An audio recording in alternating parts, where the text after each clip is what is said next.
বন্ধুরা, আমরা চলে এলাম ইন্ডিয়ান লাইভ আপডেট। আপনারা দেখতে পাচ্ছি উত্তরবঙ্গে তো প্রবল বর্ষা চলছে। দক্ষিণবঙ্গ বর্ষা আসছে, আগামীকাল থেকে বর্ষা প্রবেশ করার সম্ভাবনা রয়েছে। 19 এবং করে আপনারা দেখতে পাচ্ছেন বৃষ্টি দক্ষিণবঙ্গে আসছে। আগামীকাল থেকে বৃষ্টি শুরু হবে। বুধবার ভারী বৃষ্টির সম্ভাবনা রয়েছে। বৃহস্পতিবারও ভারী হতে পারে বৃষ্টি বিভিন্ন জায়গায়। আপনারা দেখতে পাচ্ছেন দক্ষিণবঙ্গ অবশেষে বৃষ্টি আসছে, বর্ষা আসছে। দক্ষিণ পশ্চিম বঙ্গে দেখতে পাচ্ছেন আমরা বৃষ্টি ঘুরিয়ে ফিরিয়ে হবে। বৃষ্টি মোটামুটি আসছে দক্ষিণবঙ্গে। উত্তরবঙ্গের জেলাগুলিতে ভারী থেকে অতি ভারী বৃষ্টি চলবে।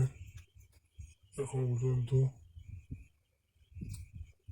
দক্ষিণবঙ্গ বৃষ্টি আসছে।